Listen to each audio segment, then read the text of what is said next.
सीता जी मूर्तिमती शांति है, सीता जी मूर्तिमती भक्ति है, और उसके साथ साथ सीता जी, उनका परिचय देते हुए कहा गया कि सीता जी मूर्तिमती शक्ति है।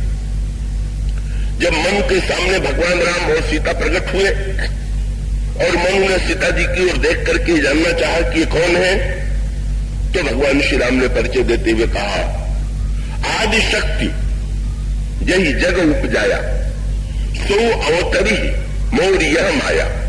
ये आदि शक्ति है जो सृष्टि का सृजन करती है, जो सृष्टि का निर्माण करती है, ये मेरी माया। और जब मैं अवतरित होऊंगा तो मेरे साथ साथ ये भी जन्म लेंगे। बड़ी ही गंभीर और बड़ी ही सांकेतिक भाषा है। सीता जी क्या है? भक्ति ही नहीं है, भक्ति भी है, शांति भी है, और साथ साथ वो महाशक्ति भी है। और इसीलिए रामायण में उसका तीसरा अर्थ जो है, तीसरा तात्पर्य जो है, वो क्या है कि कर्म की दृष्टि से सीता जी मूर्तिमती शक्ति है। तो यहां पर सांकेतिक भाषा ये प्रस्तुत की गई कि सीता जी का जन्म कहां से हुआ। सीता जी का प्राकट्य हुआ पृथ्वी से, बड़ी अनोखी बात। लक्ष्मी जी का जन्म हुआ समुद्र से, सीता जी का जन्म हुआ पृथ्वी से, और लंका के युद्ध के बाद अग्नि में से सीता जी प्रकट हुई। कहीं जल से, कहीं अग्नि से, कहीं पृथ्वी से ये जो प्रकट हो रही है, ये कौन है? यही तो महाशक्ति का रूप। शक्ति का निवास कहां है? बोले शक्ति सर्वव्यापिनी है। पृथ्वी में भी शक्ति है, जल में भी शक्ति है, अग्नि में भी शक्ति है, वायु में भी। सृष्टि में जितने तत्व है उसमें महाशक्ति जो है, शक्ति विद्यमान।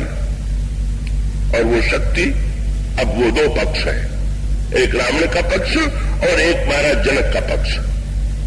महाराज श्री जनक जो है, उन्हें सीता जी मिली, शक्ति मिली, पर वो कैसे थे? हल चला रहे थे पर बीज नहीं डाल रहे थे।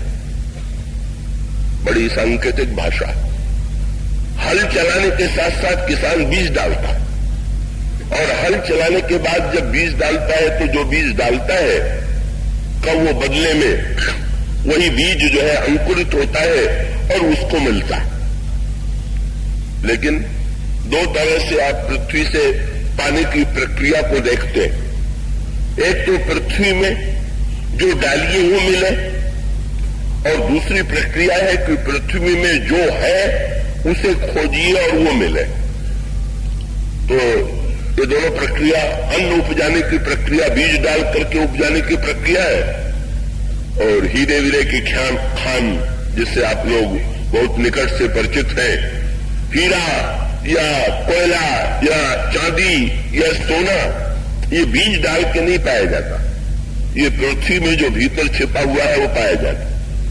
तो इसका दो तात्पर्य कि या तो पृथ्वी से आप जो चाहते हैं वो लीजिए, और या पृथ्वी से कह दीजिए जो तुम्हारे पास है वो दीजिए। और जनक तो उससे भी आगे। महाराज जनक की दृष्टि क्या है? जनक है निष्काम कर्मयोगी। जितने संसार के व्यक्ति हम और आप हैं, सब के सब हल चला रहे हैं। कर्म करना ही हल चलाना है, और उस कर्म के साथ साथ हम और आप जो है कामना का बीज जो है वो डालते जा रहे हैं। कर्म कर रहे हैं और साथ साथ ये सोचते जा रहे हैं कि इस कर्म के बदले में हमें ये मिले। और अगर वो कर्म ठीक ठीक पद्धति से होता है तो जो हम कर्म करते हैं उसके बदले में हमको कर्म का परिणाम मिलता है, कर्म का लाभ हमको मिलता है। लेकिन महाराज श्री जनक हल चलाते हैं पर बीज नहीं डालते। यही है निष्काम कर्मयोग। इसका अभिप्राय कर्म तो है, पर कर्म के साथ जहां पर कामना विद्यमान नहीं है, निष्काम कर्म जहां पर है, यही जनक का जीवन दर्शन है। तो महाशक्ति ने सोचा, देखिए भगवान राम और श्री सीता जी दोनों ने चुनाव कितना बढ़िया किया। भगवान राम तो प्रकट हुए दशरथ के घर में पुत्र के रूप में, और सीता जी प्रकट हुई जनक के यहां पुत्री के रूप। कब भगवान श्री राम प्रकट हुए कौशल्या जी के गर्भ के माध्यम से, और जनक नंदिनी सीता सुनैना के गर्भ से प्रकट न होकर के पृथ्वी से प्रकट होती है। तो अंतर सांकेतिक भाषा क्या है? भाई व्यक्ति को सकाम होना चाहिए कि निष्काम होना चाहिए? ये बात भाषण में बार बार बड़ी सरलता से कही जा सकती है कि व्यक्ति को निष्काम होना चाहिए, पर ये एक आगे का सत्य है। व्यक्ति को पहले सकामता का भी सही मार्ग सोच लेना चाहिए। पहले कई बार लोग मुझसे कहते हैं हम भरत जी कैसे बने? मैं कहता हूं भाई सुग्रीव जी बन लीजिए पहले, फिर भरत जी बन जाइएगा। आज सीधे आप जब चाहेंगे बिल्कुल वही, तो सुग्रीव के मन में भी यही चक्कर आ गया। जब भगवान राम ने कहा मैं बाली को एक ही बाण से मारूंगा, तो भगवान श्री राघवेंद्र से ये कहने लगे कि महाराज अब तो मेरा विचार बदल गया। क्या बदल गया? बोले अब तो बस ऐसी कृपा कीजिए, अब प्रभु कृपा करो ये भांति सब तो जी भजन करो दिन रात, सब कुछ छोड़ करके अब आपका भजन करना चाहते हैं और कुछ नहीं करना चाहते। तो भाई बात तो निष्कामता की थी, भगवान को तुरंत कहना चाहिए था बिल्कुल ठीक बिल्कुल ठीक। पर भगवान ने कहा, मुस्कुरा करके कहा, बोले जो कुछ कहो सत्य सब सोई। मित्र तुमने बात तो बहुत पते की कही है, पर व्यंग है कि भाई बात तो ऊंची कर रहे हो, पर इतनी ऊंची बात कर रहे हो, सचमुच वो जीवन में स्थिति आई क्या? निष्कामता वो तो एक अंतिम कक्षा है। पहले सकामता व्यक्ति के जीवन में सकामता आनी चाहिए, अच्छी सकामता। पहले हम अच्छे सकाम तो बने, फिर बाद में अच्छे सकाम बनने के बाद निष्काम बने। तो भगवान ने धीरे धीरे सुग्रीव को आगे बढ़ाया। सांकेतिक भाषा आपने देखी, सुग्रीव मान गए। यद्यपि सुग्रीव थोड़ा सा स्वांग करने लगे, कहने लगे महाराज मेरे मन में तो बाली से लड़ने और मारने की कोई बात नहीं है, पर आप प्रतिज्ञा कर चुके हैं अपने सत्य की रक्षा के लिए, अगर आप चाहते हो तो कोई बात नहीं है। मैंने भगवान पर ही एहसान लाद दिया। तो भगवान ने मुस्कुरा करके कहा ठीक है। और उसके बाद भगवान श्री राघवेंद्र ने कहा कि अब एक काम तुम करो। क्या? तुम जा करके जरा गर्जना करके बाली से लड़ो। तो सुग्रीव मुंह ताकने लगे, बोले प्रभु बाली को मारेगा कौन? कहो तो मैं मारूंगा। तो महाराज लड़ेगा कौन? बोले लड़ोगे तुम और मारूंगा मैं। यही भगवान का ये कामना का दर्शन है। भगवान कहते हैं इतना पाठ सीख लो। इसका अभिप्राय क्या है कि भगवान सब कुछ करेंगे कि जीव सब कुछ करेगा? भगवान कहते हैं जीव से लड़ो तो तुम, पर फल देना हमारे हाथ में है, इस बात को मत भूलो। अगर लड़ोगे नहीं तो निष्क्रिय और तमोगुणी और निकम्मे हो जाओगे। समझोगे कि जो कुछ करना है वो भगवान ही कर ले, हमें कुछ नहीं करना। और ये मान लोगे कि जो कुछ है मैं ही कर डालूंगा, तो फिर अभिमान आ जाएगा भगवान को भूल कर। इन दोनों का सामंजस्य देख करके भगवान सुग्रीव का एक अलग प्रकार का निर्माण करते हैं, संकेत किए। तो वही सकामता और निष्कामता जीवन के दोनों पक्ष। तो मैं तो ये कहना चाहता हूं कि महाराज श्री दशरथ सकामता के आदर्श है। सबसे अगर सुंदर कोई सकामता सीखना चाहे तो दशरथ जी से सीख ले। और निष्कामता के सबसे ऊंचे आदर्श जो है वो जनक के, महाराज जनक। सकामता कितनी बढ़िया। भगवान आके खड़े हो गए। दशरथ जी जब मनु थे, भगवान कहने लगे मांगो वर जो भाव मन महादानी अनुमान, जो तुम्हें मांगना हो मांग लो, मैं महान दानी हूं। बड़े चतुर मांगने वाले निकले। ये नहीं कह दिया मुझे कुछ नहीं चाहिए, तुरंत भगवान से उन्होंने उलट करके कह दिया, बोले महाराज आप महादानी हैं ना? तो बोले महाराज तो मैंने तो ये सोच लिया है कि दान न लेकर के अगर दानी कोई मांग लूं तो कैसा रहेगा। और इसका अर्थ यह कि अगर आप बहुत देंगे तो महादानी क्या होंगे? अब महादानी तो है जो अपने को दे दे, अपने को दे दीजिए। तो भाई इससे बढ़िया कोई सकामता नहीं हो सकती है कि जो भगवान को ही मांग करके सबसे बड़ी वस्तु को जिसने पा लिया, सकाम बने तो भगवान के लिए सबसे ऊंची कामना। और जनक है निष्काम कोई कामना नहीं, तो महाराज श्री दशरथ के घर में तो पुत्र के रूप में आए और जनक जी के घर में पुत्री के रूप में आए। क्यों? पुत्र और पुत्री के नाते में एक बहुत बड़ा अंतर है। पुत्र का नाता जो है वो सकामता का नाता है और पुत्री का नाता निष्कामता का नाता है। पुत्र को आप जब कुछ देते हैं तो बदले में कुछ चाहते हैं, पर बेटी को देते ही देते हैं, कुछ चाहते नहीं। तो भगवान ने और सीता जी ने समझौता कर लिया, बोले जो सकाम है उनके हम बेटे बन जाए, जो निष्काम है उनके यहाँ बेटी बन जाइए, और इस तरह से इन दोनों का मिलन हो।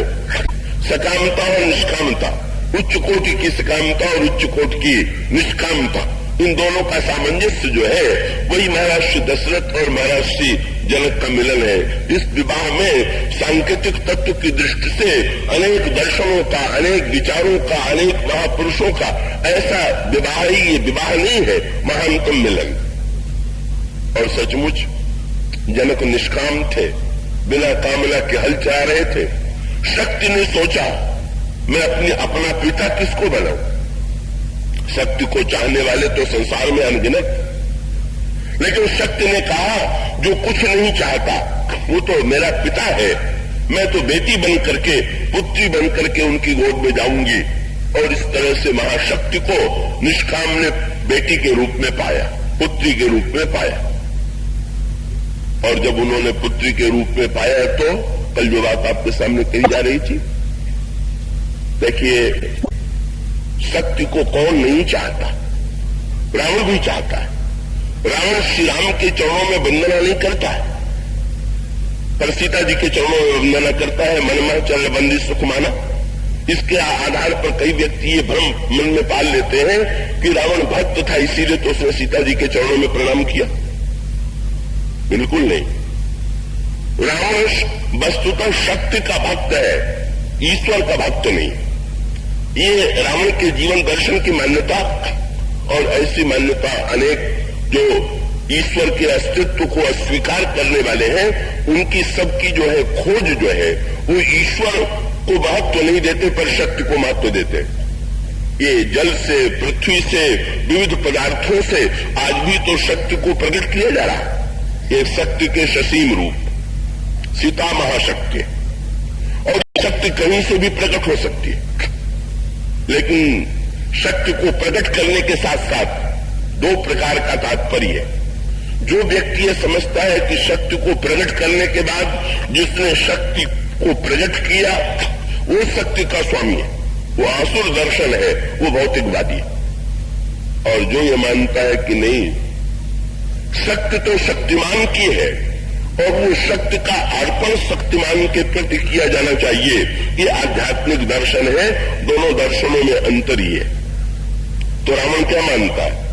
आपने देखा रावण शुद्ध का आध्यात्म का विरोधी जो भौतिकवादी दर्शन है, रावण उसका मूर्तिमान रूप। मंदोदरी लगी रावण को उपदेश देने, भाषण देने, रावण सुनता रहा। भाषण जब समाप्त हुआ तो मंदोदरी से रावण ने कहा कि मैं तुम्हें जानता तो बहुत दिनों से हूं, पर तुम इतनी विद्वान हो इसका पता मुझे आज ही चला। मंदोदरी को थोड़ी प्रसन्नता हुई कि शायद मेरे भाषण का प्रभाव पड़ा और अब ये बदल जाएंगे। पर जब रावण ने भाषण का अर्थ बताया तो समझ गई कि इनका कल्याण करने वाला संसार में कोई नहीं। रावण ने कहा कि तुम्हारा भाषण जो है सुनने में जैसा है उसका अर्थ वैसा नहीं। मंदोदरी ने आश्चर्य से पूछा क्या अर्थ है? तो रावण ने तुरंत कहा तव बत कही गूढ़ मृगलोचन समुजत सुखद सुनत भाव मोचन जानो प्रिया तोरी चतुराई। क्या बोले? यही विधि कहे मोर प्रभुताई। ये जितना तुमने वर्णन किया है मेरा ही वर्णन है। बिल्कुल तुम बड़ी बुद्धिमान हो, कैसा तुमने चुना? तुमने पहले तो मुझे चिंता हो गई कि तुम मेरे शत्रु की प्रशंसा कर रही हो, पर अब मैं समझ गया कि ये तुम मेरे शत्रु राम की नहीं, ये मेरा ही नाम राम है और मेरी ही तुम प्रशंसा कर रही हो। स्त्री अपने पति का नाम नहीं लेती तो मुझे तुम्हें रावण नाम लेने में संकोच हुआ, तो तुमने मेरा नाम राम रख दिया और राम के रूप में। और वस्तुतः मंदोदरी तुमने बिल्कुल ठीक कहा, श्री राम तो मैं ही हूं। क्यों? बोले जो सीता जिनके पास है वही राम है, और सीता इस समय मेरे पास है इसलिए राम मैं हूं। तुम्हारा बिल्कुल मैंने अर्थ समझ लिया। तो मंदोदरी ने सिर पीट लिया कि इतना पंडित श्रोता अगर मिल जाए ऐसा विचित्र अर्थ लगाने वाला, उसने समझ लिया कि मंदोदरी मनमा अस थयऊ पियही काल बस मत भ्रम भय। पर इसमें भौतिकवादी दर्शन ये है कि रावण नहीं मानता कि सीता जी के स्वामी राम, रावण ये मानता है कि सीता पर जो अधिकार कर ले वो राम। और उसका अभिप्राय ये है, ईश्वर के अस्तित्व को अस्वीकार करने वाला कहता है मैं शक्ति का स्वामी हूं, और कौन होता है? ईश्वर। हम शक्ति को प्रकट करेंगे और शक्ति को अपनी इच्छा के अनुकूल चलाने की और पाने की चेष्टा करेंगे। लेकिन अध्यात्मवादी दर्शन माने महाराज जनक जो है महान अध्यात्मवादी विज्ञान के पंडित, और वो घोषणा कर चुके हैं कि नहीं नहीं, ये महाशक्ति मेरी पुत्री है और मैं इनका समर्पण करूंगा, पर समर्पण करूंगा शक्तिमान के प्रति। और शक्तिमान की परीक्षा ये है कि जो इस शंकर जी के धनुष को उठा करके उठावे, चढ़ावे और तोड़ दे, वही जनक नंदिनी सीता, हमारी पुत्री सीता को पाने का अधिकारी है। ये बड़े निगूढ़तम प्रसंग है। इसका अभिप्राय ये है उठाना पड़ेगा, माने धनुष का भार जो हल्का कर सके। बड़ी सांकेतिक भाषा। सत्य का स्वामी कौन है? ये आगे चल करके वर्णन आता है। जिस समय जनक जी के बंदी ने घोषणा किया, सारी सभा में हलचल मच गई। सारे जो है राजा आए हुए थे, उनमें कई प्रकार के लोग थे। कुछ राजा तो शांति से जो ही उन्होंने श्री राम और सीता जी को देखा चुप बैठ गए, और राजाओं ने आश्चर्य से देखा, आए थे सीता जी को पाने के लिए, चुप कैसे बैठ गए? तो जो भले थे उन्होंने तुरंत बहुत बढ़िया बात कही, अरे बोले जितना पाने आए थे उससे अधिक पा लिया, अब क्या चेष्टा करें? क्या बोले आए थे केवल सीता जी को और पा लिया, सीता जी और राम दोनों को, माता और पिता दोनों का दर्शन हो गया, अब हमें पाना शेष नहीं। असकई भले भूप अनुरागे। और इसका अभिप्राय यह है कि हम शक्ति को पाने की नहीं। इसका उत्तर यही है, हमारे पुराण कहते हैं पृथ्वी हमारी मां है, लक्ष्मी हमारी मां है। कहते हैं कि भगवान विष्णु की दो पत्नी है, पृथ्वी और लक्ष्मी। इसका अभिप्राय क्या? संसार में शक्ति भी भगवान की पत्नी, लक्ष्मी भी भगवान की ही पत्नी, पृथ्वी भी भगवान की ही पत्नी, और पति और पत्नी का नाता केवल एक ही। लेकिन एक पत्नी, एक स्त्री के पुत्र अनेक हो सकते हैं। और इसका अर्थ है कि हम लक्ष्मी के स्वामी बनने की बात न सोचें, हम पृथ्वी के स्वामी बनने की धृष्टता न करें, हम सत्य के स्वामी बनने की भूल न सोचें। हम तो सोचें कि हम कैसे पुत्र बनकर, क्या बेटा मां का सब कुछ नहीं वात्सल्य पा करके, दूध पी करके क्या वो तृप्त नहीं होता? क्या शक्ति नहीं प्राप्त करता? इसी प्रकार से हम शक्ति के बेटे हैं, हम लक्ष्मी के बेटे हैं, हम पृथ्वी के बेटे हैं, और हम उनसे वात्सल्य प्राप्त करें। जो भले राजा थे उन्होंने कहा कि हमने तो पा लिया, अब कुछ पाना बाकी नहीं रह गया। लेकिन वो जो भगदड़ मची, तो भगदड़ केवल उसी युग में थोड़ी, वो आज भी भगदड़ हो ही रही है। ये धनुष यज्ञ चल ही रहा है, चलते ही रहता है ये धनुष यज्ञ। और उसका सांकेतिक अर्थ क्या है? शक्ति को पाने की होड़ जो है समाज में सर्वदा। महाराज श्री जनक के बंदी ने जो ही घोषणा किया कि जो धनुष तोड़ेगा उससे सीता जी मिलेंगी, बस कब्र में फेंटा कस लिया गया। और इतने तेजी से राजा धनुष की ओर चले कि लगा कि बेचारे भार हल्का करने के लिए, अंधेरा दूर करने के लिए कितने बेचैन। कल कहा गया था धनुष अंधेरा। कभी कभी कई लोगों को देख के लगता है कि बेचारे समाज की बुराई दूर करने के लिए, अंधेरा दूर करने के लिए बड़े बेचैन, लेकिन वो बेचैनी काहे की है ये तो समझने योग्य है। लगता तो यही है कि जो कमर में फेटा कस करके धनुष की ओर भाग रहे हैं, अगर धनुष अंधेरा है तो अंधेरा दूर करने की ही बेचैनी तो है। कितने उतावले हो रहे हैं। लेकिन गोस्वामी जी ने व्यंग्य किया, और वो व्यंग्य क्या कि जब चलने लगे तो इतने नहीं कि उतावले हैं कमर में कस लिया, बल्कि लगे सब अपने अपने इष्ट देव को प्रार्थना करने। चले इष्ट देवन शरणाई, गणेश जी से प्रार्थना कर रहे हैं, कृपा कीजिए। लगता है ये आस्तिक भी है।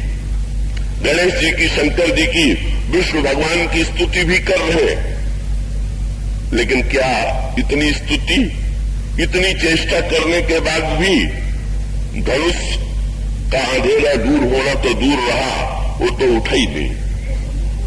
क्या इसका वस्तुतः क्या इनमें से एक भी सचमुच धनुष को तोड़ना चाहता था क्या?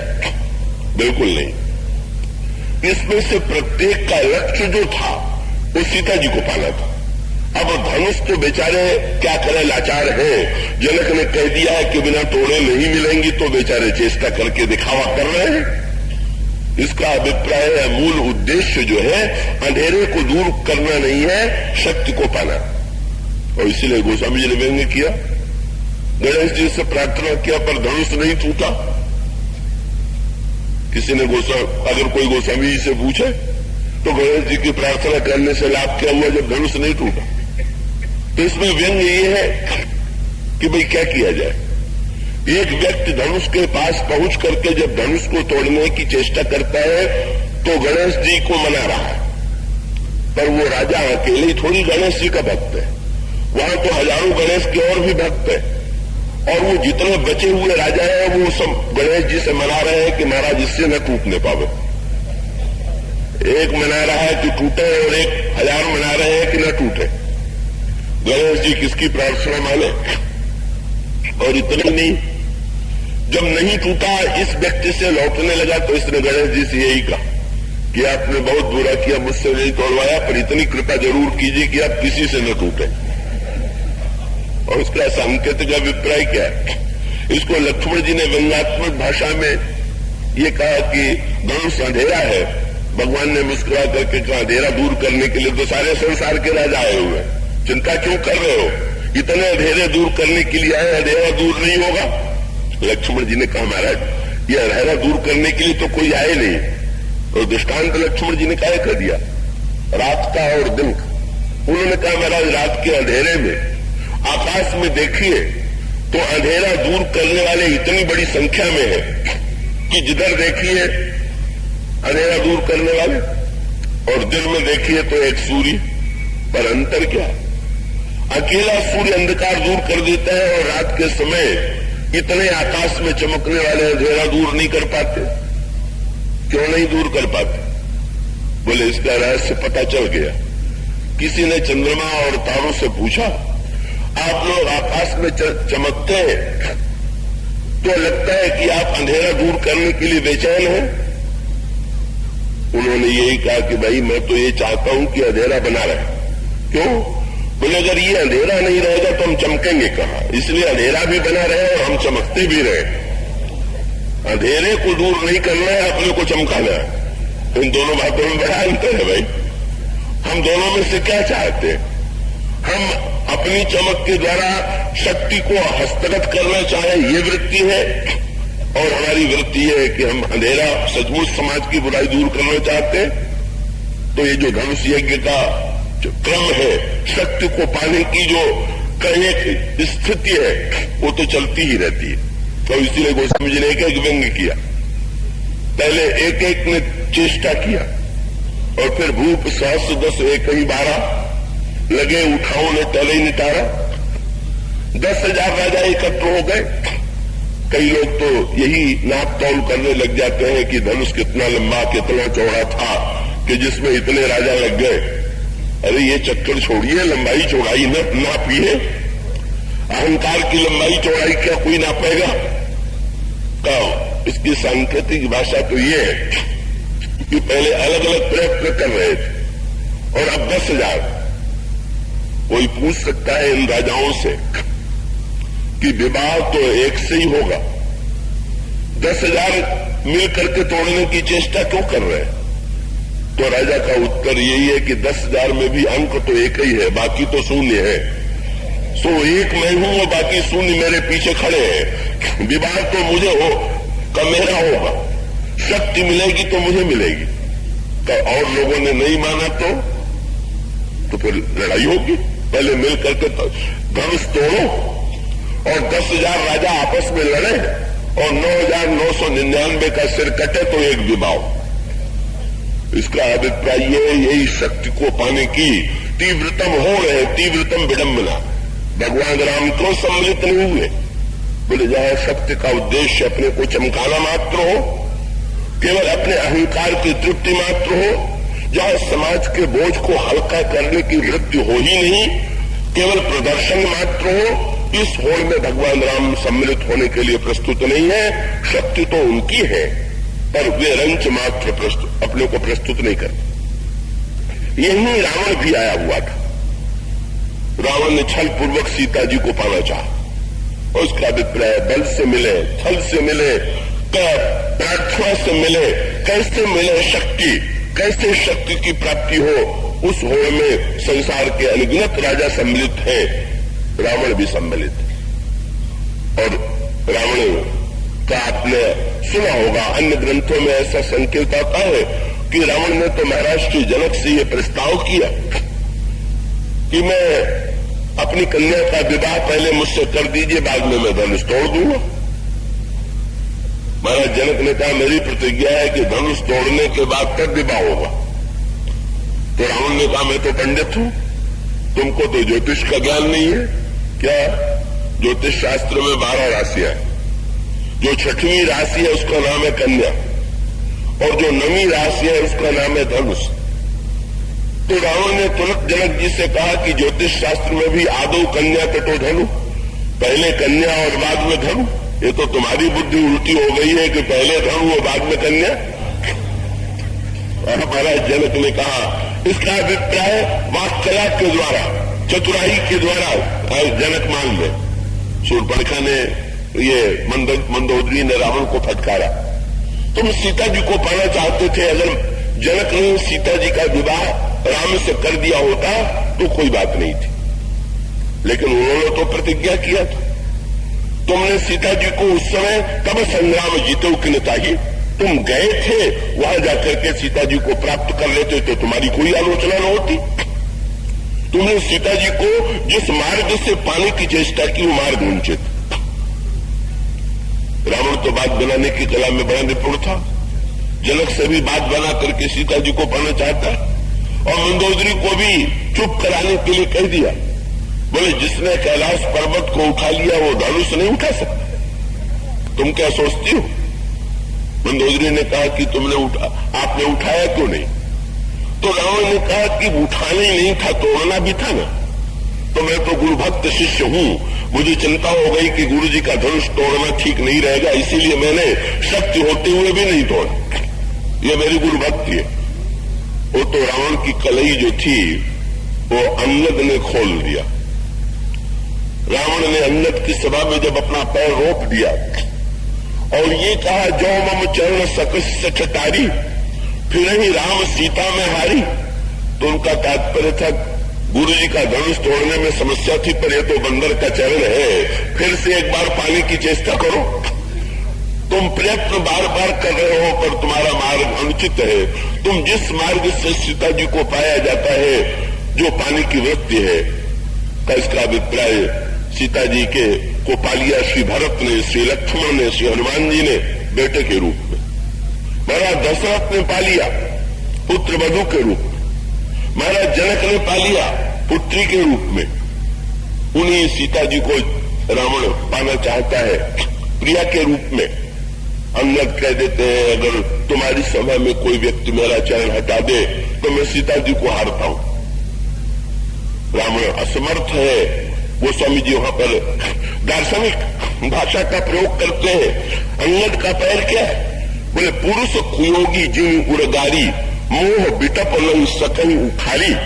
जब तक मोह बिटप न उखड़े तब तक सीता जी की प्राप्ति नहीं होती है।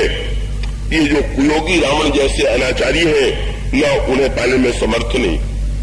सांकेतिक भाषा ये है कि शक्ति को पाने की जो होड़ है का उसमें अनगिनत व्यक्ति लगे हुए होते हैं। और कभी ऐसा भी होता है जैसा कि हुआ कि अरण्य कांड में आते आते रावण ने कुछ समय के लिए सीता जी का हरण कर लिया, ऐसा लगा।